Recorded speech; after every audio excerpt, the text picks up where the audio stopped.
Olá, corredores e viajantes! Eu sou o Jaime e esse aqui é o canal Pronto para Correr. E como puderam ver, estou aqui em Istambul para correr a meia maratona, mas não só. Estou aqui também para poder conhecer essa cidade que eu sempre quis conhecer. Quem já acompanha aqui o canal sabe como eu gosto de história e de entender os pontos turísticos a partir de eventos históricos. E sinceramente são pouquíssimas cidades no mundo que conseguem ser tão interessantes nesse aspecto como é Istambul.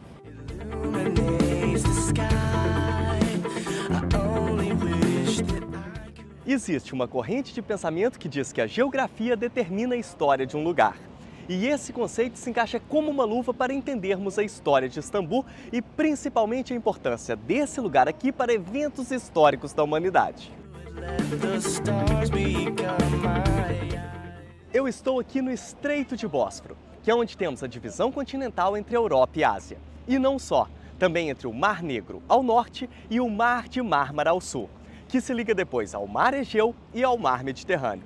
Ou seja, ter o controle dessa região sempre foi de extrema importância, porque assim conseguia também controlar quem ia e vinha e teria controle do tráfego comercial. Daí eu dizer que a geografia, ou seja, a localização geográfica dessa região, ter despertado tanto interesse, e com isso ser parte fundamental da sua história.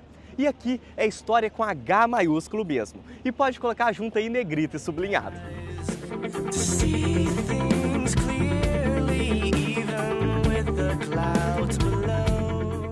E para começar a nossa viagem, vamos ter que viajar no tempo, lá para o finalzinho da Idade Antiga, quando as invasões bárbaras estão a todo vapor na Europa Ocidental. E por isso, o imperador Constantino decide mudar a capital do Império Romano de Roma para Bizâncio, que era uma antiga cidade grega. Isso mesmo, o primeiro nome de Istambul foi Bizâncio. Quando Constantino chega aqui, ele reconstrói e moderniza a cidade, na ideia de Bizâncio ser mais ou menos uma cópia de Roma. E por isso, a cidade passa a se chamar Nova Roma. E com essa reconstrução, Constantino criou muitos e muitos empregos. E a camada mais pobre da sociedade foi quem trabalhou nessas obras. E com isso, conseguiram melhorar um pouco as suas condições de vida. E isso fez com que a população de Nova Roma praticamente amasse Constantino. Tanto que depois do seu falecimento no ano de 337, a população que adorava o imperador batiza a cidade como Constantinopla em sua homenagem. E esse nome, Constantinopla, ficou como nome da cidade por mais de um milênio. E passadas algumas décadas depois da morte de Constantino, o agora imperador Teodósio teve que tomar uma decisão que mudou o rumo da história. A crise no lado ocidental do Império Romano piorou muito e cada vez mais era mais comum as invasões bárbaras. Na realidade, era questão de tempo para o Império ruir de vez. Porém, Constantinopla ia bem. E com isso, com a intenção de salvar pelo menos parte do Império, Teodósio divide o Império em dois. O Império Romano do Ocidente, que estava em total decadência, e o Império Romano do Oriente, que tinha um futuro promissor, podemos assim dizer. E a título de informação, ele fez essa divisão no ano de 395. E menos de um século depois, o Império Romano do Ocidente caiu, enquanto o Império Romano do Oriente durou mais quase que um milênio. Para diferenciar essas duas partes após a divisão, os historiadores passaram a chamar o Império Romano do Oriente de Império Bizantino. E se você prestou atenção no antigo nome da cidade, já descobriu o porquê de Império Bizantino. Isso mesmo, o primeiro nome de Istambul era Bizâncio, daí o nome bizantino. Mas voltando na história da mudança da capital do Império Romano de Roma para cá, temos que pensar no outro fator muito importante nessa divisão de mundo ocidental e oriental, que é a Igreja. O Império Romano seguia a política do césaropapismo, ou seja, uma união de poderes político e religioso entre o imperador e o Papa. Só que a capital mudou e o Papa ficou para trás lá em Roma. E depois da divisão do Império, foi a vez de acontecer também a divisão da Igreja. Essa divisão pode ser que você lembre de ouvir lá das aulas de História. Estou falando do Grande Cisma do Oriente, evento em que a Igreja se dividiu em duas. Do lado ocidental continuou a Igreja Católica Apostólica Romana e já agora, para os lados de cá, nascia a Igreja Católica Ortodoxa. E depois de fazermos essa viagem no tempo pela história, estamos prontos para ir explorar os pontos turísticos da cidade. E um dos passeios obrigatórios, podemos assim dizer, aqui em Istambul, é o passeio de barco pelo Bósforo. Estou agora entrando num desses barcos, vou mostrar ele aqui para vocês. Vamos lá para cima para ter uma melhor visão. Aqui embaixo, pelos vistos, tem um barzinho ali no fundo, com algumas mesas aqui, como podem ver. Vamos subir lá em cima para ter uma melhor visão, sentar num local bacana para poder fazer umas imagens também desse passeio para vocês. Agora aqui já no segundo andar do barco, como podem ver, são muitos lugares disponíveis, então o ideal é chegar o quanto antes, quando o barco já atracar e sair as pessoas da última viagem, já entrar para ter um local bacana para sentar e poder aproveitar a viagem. Vai ser 1h30 de passeio e vou fazer algumas imagens.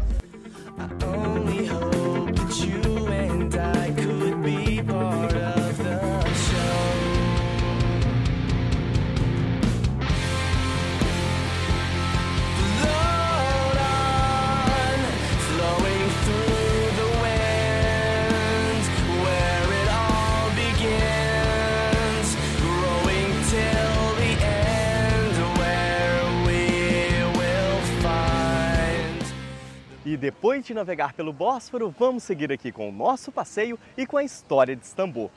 Passado algum tempo desde a separação do Império Romano, chegamos no período daquele que é considerado o maior imperador bizantino de todos os tempos, Justiniano I. Foi ele que mandou construir essa igreja aqui para ser a Catedral de Constantinopla, a Igreja de Santa Sofia.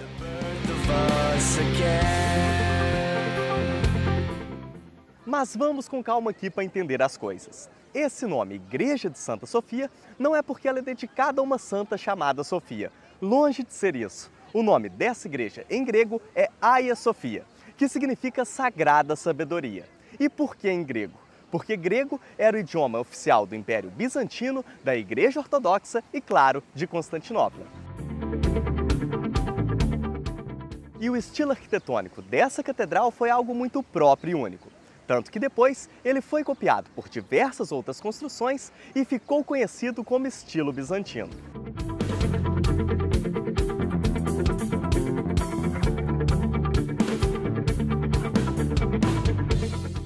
Para se ter ideia da sua importância, essa foi a maior catedral do mundo por quase 1000 anos. Ela foi inaugurada no ano de 537 e só em 1520 que perdeu o posto para a Catedral de Sevilha, que eu também já mostrei aqui no canal. Quem tiver a curiosidade, eu vou deixar o link na descrição para depois ir lá assistir.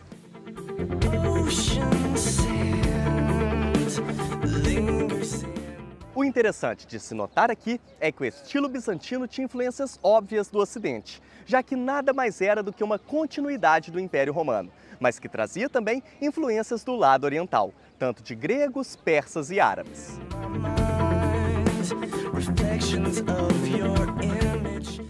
E outra curiosidade muito legal de pontuar é que os bizantinos não se chamavam de bizantinos, eles se consideravam romanos. Tanto que, como eu disse, o nome oficial era Império Romano do Oriente. Essa denominação de Império Bizantino foi criada bem mais recentemente pelos historiadores lá dos séculos 17 e 18 para facilitar a compreensão e diferenciação desses impérios.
Mas voltando aqui a falar da Santa Sofia, eu acho que vocês puderam notar pelas imagens que ela não é mais uma catedral cristã ortodoxa, mas sim uma mesquita muçulmana. Isso mesmo! Depois que o Império Bizantino chegou ao fim, os muçulmanos tomaram conta daqui, fizeram adaptações no templo e a transformaram numa mesquita. No início do século passado, a mesquita foi transformada em museu. Mas agora, mais recentemente, em 2020, foi convertida novamente numa mesquita. Falei aqui bem rapidinho sobre isso para vocês entenderem o contexto atual da Santa Sofia. Mas é claro que eu ainda irei explicar a queda do Império Bizantino. Até porque esse foi o evento que colocou um ponto final na Idade Média. Mas vou deixar o Império Otomano para a parte 2 dessa minha cobertura. Mas calma aí que ainda não acabou. Vou agora buscar o kit da meia maratona e depois ainda levarei vocês comigo para visitar mais 2 pontos importantes do Império Bizantino. Então, bora lá para a Expo!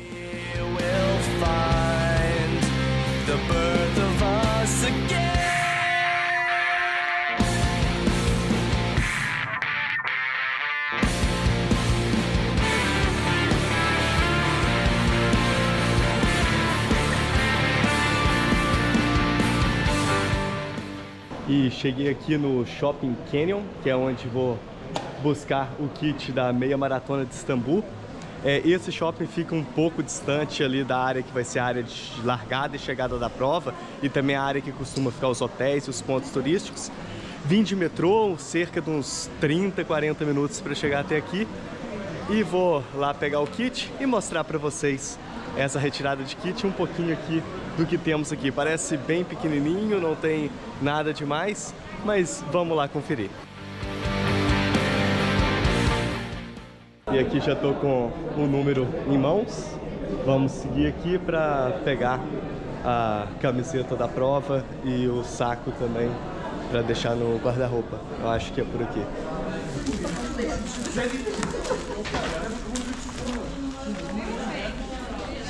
Thank you. Prontinho, já agora aqui com o kit em mãos, vamos seguir aí em frente com o nosso passeio por Istambul.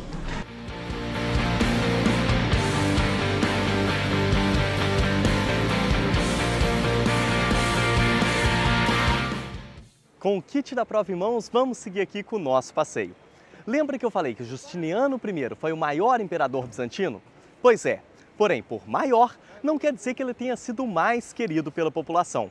Muito pelo contrário, o mais querido, sem dúvidas, foi Constantino I. Tanto que uma das provas que Justiniano I teve problemas durante o seu governo foi uma revolta que começou aqui onde estou agora, no antigo hipódromo de Constantinopla.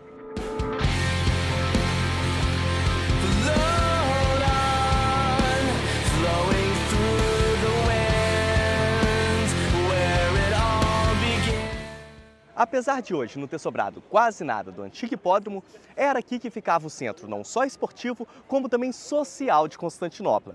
E a corrida de cavalos era algo que reunia milhares de pessoas. Estima que cabiam aqui 100 mil pessoas.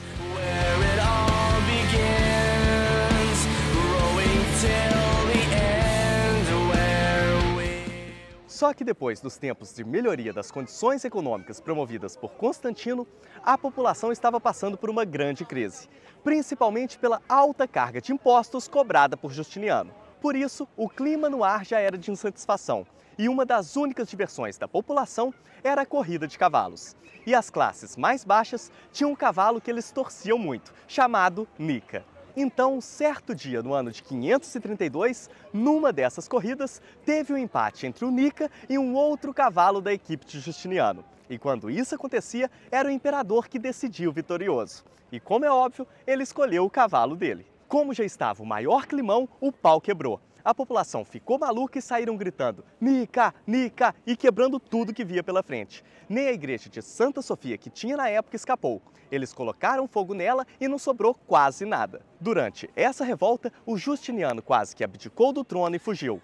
Porém, a sua mulher o convenceu a ficar, chamar reforços e conter os revoltosos. E ele reagiu da forma mais violenta possível.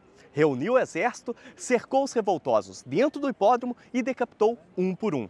Dizem que foram degoladas cerca de 30 mil pessoas. Depois disso, ele não tinha mais oposição, não é? E assim pôde governar como um verdadeiro autocrata. E teve que reconstruir muita coisa que havia sido destruída. Um dos exemplos foi a Catedral de Santa Sofia, que fica aqui ao lado e que eu acabei de mostrar agora há pouco. Ela foi reconstruída bem em cima da anterior, que havia sido destruída pelos revoltosos. E outro exemplo de grande construção daquele período fica aqui pertinho debaixo da terra. E é para lá que eu vou agora. Mas antes, rapidinho, só voltando aqui ao nome do cavalo. Nessa história ele ficou traduzido para nós como Nika, que significa vitória. E como já disse, aqui em Constantinopla se falava grego. Mas poderia também ter traduzido como Nike, exatamente como o nome da marca. Ou seja, tanto o cavalo quanto a marca são uma homenagem à deusa grega da vitória.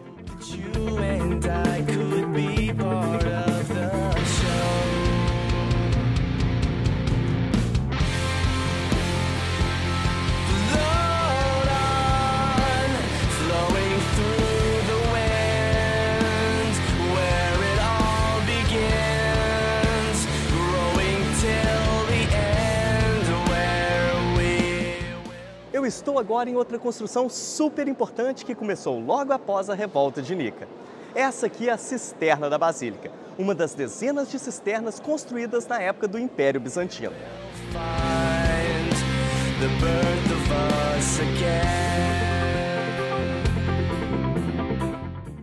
Além dessa daqui, existem outras que também podem ser visitadas. Porém, essa é a maior e mais importante de todas.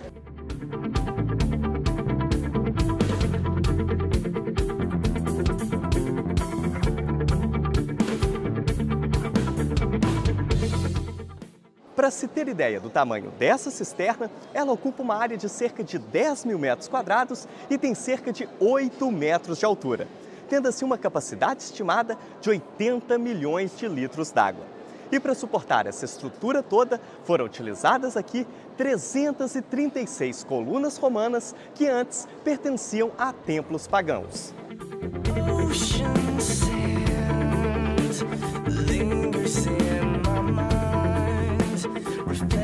Of your image create castles all the time, not to be taken by the diamonds in your eyes. I only hope that you and I could... Como já disse, eu estou embaixo da terra. Essa é uma cisterna subterrânea. E o nome Cisterna da Basílica é porque, antigamente, antes mesmo da construção da cisterna, no tempo que o Império Romano era um só, existia aqui em cima uma basílica. Basílica essa que ficava ao lado da antiga Santa Sofia. E para quem é mais ligado ao universo pop, pode já ter reconhecido essa cisterna de algum lugar. Se não lembra bem de onde, eu vou te ajudar. Aqui foram gravadas as cenas finais do filme Inferno. Aquele baseado no livro do Dan Brown, que tem Tom Hanks como protagonista.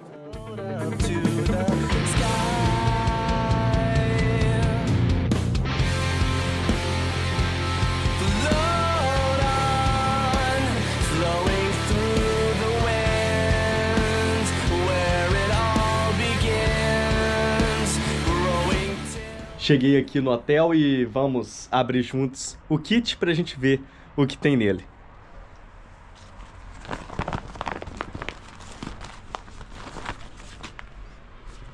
Número de peito com o chip, acho que dá pra ver aqui, ó.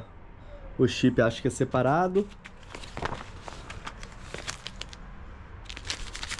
Um carboidrato em pó. Ok. Pois. Propaganda.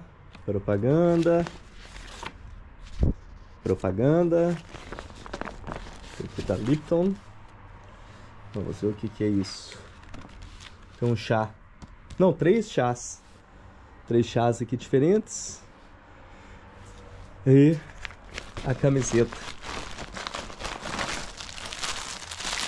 E a camiseta da prova. Vou abrir aqui a camiseta pra gente poder ver.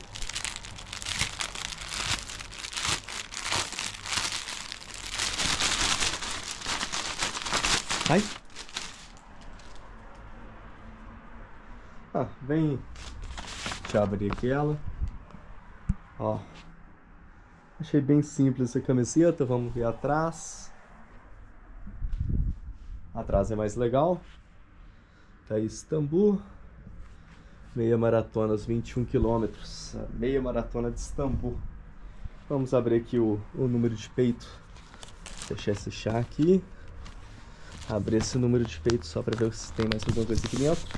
Pronto, tá aqui o número de peito. Não tem nosso nome nele. Quando eu cheguei lá, mostrei Ele pediu o meu passaporte, deve ter procurado o meu número e me entregou. Não tem identificação. Aqui temos o chip, não é, para colocarmos no tênis, passar nos passadores do tênis, no cadastro. E aqui para utilização no próprio saco que a organização deu. Se quiser utilizar o serviço de guarda-roupa, cola isso aqui e entrega para a organização. Pronto, então é esse o kit. Como de costume, que eu digo nas provas que eu corro aqui na Europa, kit enxuto, kit mais simples, mas bem legal. A camiseta, para falar a verdade, não é uma cor que me chama tanta atenção, não gostei assim tanto, mas o que importa agora é a qualidade da prova em si. E isso a gente vai ver como é amanhã. Então, é isso. Na próxima semana eu conto com vocês aqui no canal para conferirem trechos da meia maratona de Istambul e também para a gente continuar passeando pela cidade. Até lá!